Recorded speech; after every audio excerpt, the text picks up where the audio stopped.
कैसे देखते हैं दिल्ली विधानसभा को? अब आप दिल्ली में कितने समय से हैं लगभग? मुझे लगभग 6 महीने हो चुके हैं यहाँ 6 महीने। कुछ डिफरेंट लगा?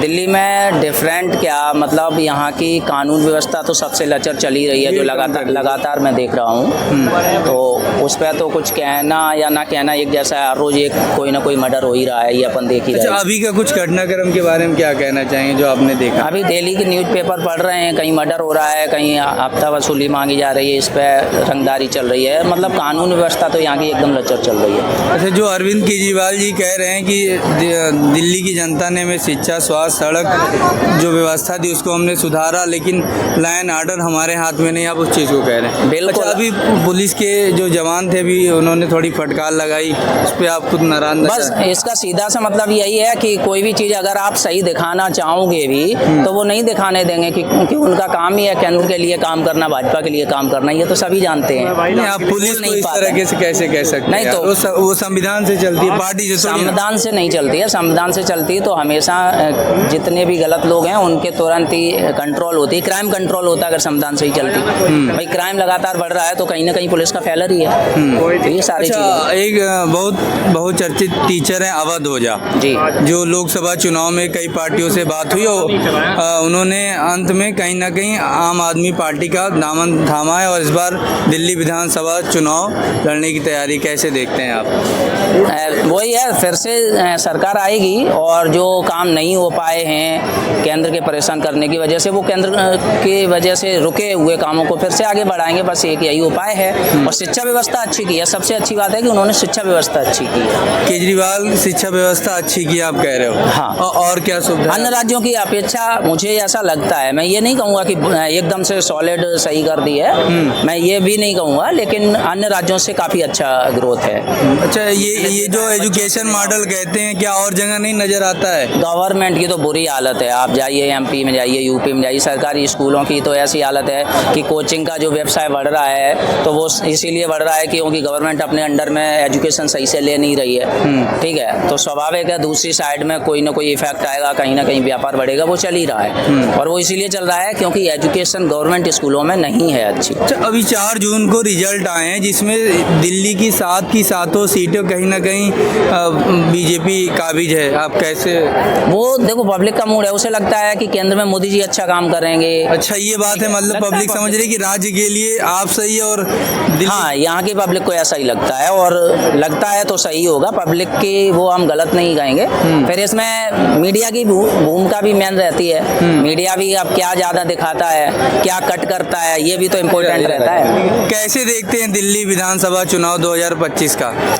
अब की बार केजरीवाल सरकार नहीं है। अब की बार केजरीवाल सरकार नहीं है, क्यों? क्योंकि जनता त्रस्त हो चुकी है। केजरीवाल जी लड़ने झगड़ने में ज्यादा रहते हैं। केजरीवाल जी लड़ने झगड़ने पे? हाँ, केंद्र में जो सरकार होती है उसके दोषारोपण में रहते हैं। कहते हैं कि हमें सरकार काम नहीं करने देती। तो सत्ता या विपक्ष का कहीं ना कहीं हर जगह आपको देखने को मिलेगा। इनका कुछ ज्यादा ही रहता है।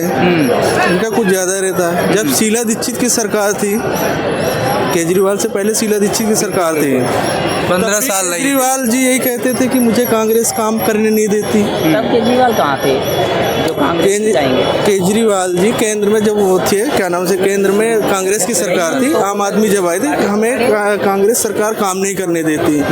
फिर इसके बाद केंद्र में बीजेपी की सरकार आ गई, हमें केंद्र सरकार फंड नहीं देती, हमें काम करने नहीं देती। इस टाइम खासकर एलजी वाली बात आती है, एलजी।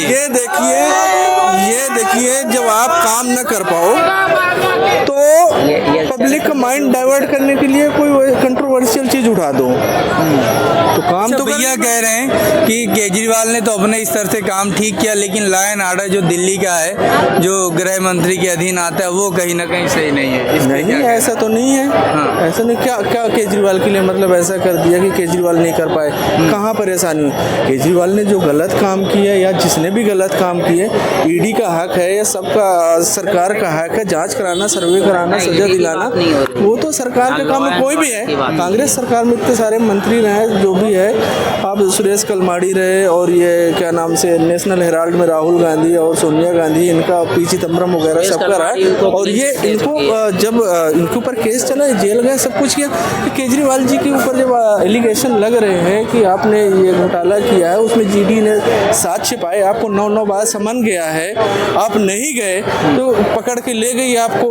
बाद में अभी केसेस चल रहे हैं, आप बेल पे हो, अब देखते हैं कोर्ट क्या करती है। अगर आपने गलत नहीं किया तो आपके ऊपर ये सब क्यों हो रहा है? अच्छा, एक विपक्ष कहीं ना कहीं आरोप लगाता हुआ नजर आता है कि आप जो क्या बोलते हैं एनडीए के अलावा अदर पार्टियां, उस पर कहीं ना कहीं ईडी सीबीआई की बात होती है, लेकिन महाराष्ट्र में देखें या अजीत पवार की बात देखें तो वहाँ पे वॉशिंग मशीन बन जाती है बीजेपी और धुल जाते हैं। विपक्ष आरोप लगाता है। वॉशिंग मशीन बीजेपी के पास नहीं, इंडिया गठबंधन के पास भी वॉशिंग मशीन है। इंडिया गठबंधन के पास भी उसके पास गंदे कपड़े बहुत हैं। हाँ, उसके पास गंदे कपड़े बहुत हैं। मतलब पाउडर काम नहीं कर रहा है। हाँ, उसके पास गंदे कपड़े बहुत हैं। सुरेश कलमाड़ी जी आपका क्या नाम से कॉमनवेल्थ गेम को घोटाला, 2G घोटाला, जीजा जी घोटाला, 2G 3G की बात हो रही थी जब, लेकिन अभी तक कुछ पता नहीं चलेगा। अभी वो शिकंजे से बाहर है, धीरज रखो, सब आएंगे, सब आएंगे, 1 by 1 आएंगे। बस ये है कि कहीं ना कहीं अच्छा, दिल्ली विधानसभा चुनाव को देखते हुए अवध ओझा सर जो अभी आम आदमी पार्टी का जिन्होंने दामन थामा है,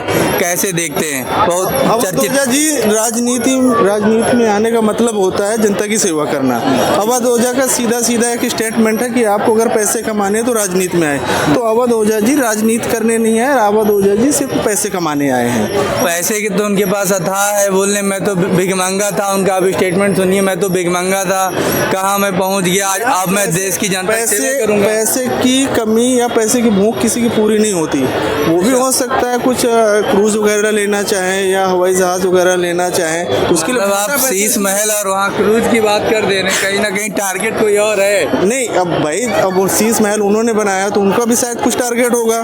अब ये कोचिंग वगैरह में हाँ माना कि बहुत अच्छे पैसे मिलते हैं, लेकिन इतना पैसा नहीं मिलता जैसे केजरीवाल जी के पास इतना पैसा है। तो राजनीति में आने के लिए उन्होंने बोला है कि पैसे कमाना है तो राजनीति में आइए। अभी भैया से बात हो रही थी तराईगा, ये कह रहे हैं कि या चाहे यूपी देखें चाहे मध्य प्रदेश देखें, जहाँ पे बीजेपी शासित राज्य है, वहाँ पे एजुकेशन व्यवस्था चौपट है। दिल्ली में कहीं ना कहीं केजरीवाल ने बेहतर काम किया है। नहीं, ऐसा नहीं है। क्या कहते हैं? ऐसा नहीं है भाई, आप मेरे साथ चल लो और मैं आपको अपने साथ ले चलूंगा। 100 गवर्नमेंट स्कूल में घुसेड़ दूंगा, लाइव चला देना और देख लें कितना वो है। अगले दिन आपको उठा लिया जाएगा, जेल में डाल दिया जाएगा। क्या बता रहे हैं? अभी सच्चाई दिखाने दिन पहले जब आतिशी जी मुख्यमंत्री नहीं थी, उससे पहले औचक निरीक्षण किया था एक विद्यालय का। यही जो केजरीवाल के बनाए हुए विद्यालय, वहाँ पे औचक निरीक्षण किया था। वहाँ पे देखा कि कोई नहीं, टीचर सारे गायब, ना प्रिंसिपल ना कोई अध्यापक, बच्चे इधर उधर खड़े हैं, पड़े हैं, कोई मतलब नहीं है। और ये दावा कर रहे हैं कि बहुत अच्छी शिक्षा व्यवस्था है। भाई, जब शिक्षा की नहीं तो शिक्षा कहाँ से आएगी? हाँ जी, शिक्षा जब शिक्षा की गायब है तो शिक्षा कहाँ से आएगी? यूपी में क्या सारे अनपढ़ लोग हैं? यूपी में इंडिया में सबसे ज्यादा पॉपुलेशन है। हाँ, और सबसे ज्यादा क्षेत्रफल में चौथा स्थान। हाँ, सबसे ज्यादा कर्मचारी भी वहीं से निकलते हैं, काम करने वाले बंदे भी है, सबसे ज्यादा रोजगार भी वहीं, सब कुछ है। और आप सबसे बड़ी चीज देख लीजिए, शासन प्रशासन वहाँ की चुस्त दुरुस्त है। जी बिल्कुल। अच्छा, मतलब बुलडोजर मॉडल को कह रहे हैं बढ़िया है। बुलडोजर मॉडल को तो नहीं कहता, लेकिन जो उसका प्रशासन, तो वहाँ पे बुलडोजर मॉडल कहीं ना कहीं देखने को मिलता है कि यदि कुछ होता है तुरंत बुलडोजर एक्शन होता है। अभी कुछ जगह पे बुलडोजर अपराधी को अगर वो कानून प्रक्रिया, संवैधानिक प्रक्रिया के तहत काम वो नहीं मान रहा है तो उसको नकेल कसने के लिए कुछ ना कुछ करना पड़ेगा। अब उसको नकेल कसने के लिए जाहिर सी बात है, अगर कोई सांप है, अगर किसी को काटता है तो सबसे पहले सांप मारा जाता है कि उसका बिल कूटा जाता है? अच्छा, आप आरोप प्रत्यारोप की आप बात कर रहे थे, उसमें एक चीज आई कि बुलडोजर मॉडल संवैधानिक तौर से देखे तो सही नहीं है, कहीं ना कहीं सुप्रीम कोर्ट में इसमें हस्तक्षेप करता है, उस पर रोक भी लगाता है। हाँ, ये बताइए क्या बुलडोजर किसी मतलब ऐसे आदमी पे चला जो दोषी नहीं है? एक मिनट के भाई साहब मुस्कुरा रहे हैं, क्या बात है? बोलो। नहीं बोलेंगे? कोई सिर्फ दोषी आदमी के ऊपर बुलडोजर चला है, वो भी जब उसकी कोर्ट को क्यों रोकने की जरूरत पड़ी, स्टे लगा को इसलिए कहना पड़ा कि कोर्ट में उन्होंने क्या बोलते हैं, यहाँ से लोगों ने क्या बोलते हैं, जो उनके वकील वगैरह सब ये एनडी गठबंधन। अपना विधानसभा बताइएगा। क्या मेरा विधानसभा यही है, चांदनी चौक। चांदनी चौक।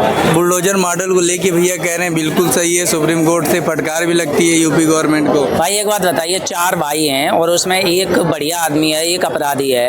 अब एक बात बताइए, अपराध कोई कर रहा है तो आप उसको सजा दीजिए ना, अगर वो है गुनहगार उसको कानून के हिसाब से सजा दो। अब मकान 4 लोगों का है और आपने उसको ध्वस्त कर दिया है तो उसमें 3 का क्या गुनाह था, पहली बात। दूसरी बात, एक मकान गरीब आदमी कितने टाइम में बना पाता है, उसकी पीढ़ियां लग जाती हैं तब जाकर के एक मकान तैयार हो पाता है। जो लोग यहाँ किराए से रह रहे हैं उनको पता होगा कि एक मकान बनाने में क्या हालत हो जाती है। और अगर जिसने अपराध किया है आप उसको अरेस्ट कीजिए, आप उसको सजा दिलाइए कोर्ट के हिसाब से, कानून के हिसाब से, और जैसा भी वो उसने अपराध किया आप बिल्कुल सजा उसे दिलाइए। लेकिन उसके चक्कर में आप जो उसका कभी कभी तो मकान मालिकों का मकान उड़ा दिया जाता है। भाई किराएदार रह रहा है, मकान मालिक का मकान उड़ा दिया जाता है, तो मतलब तुम्हारी अंधी है इन्वेस्टिगेशन।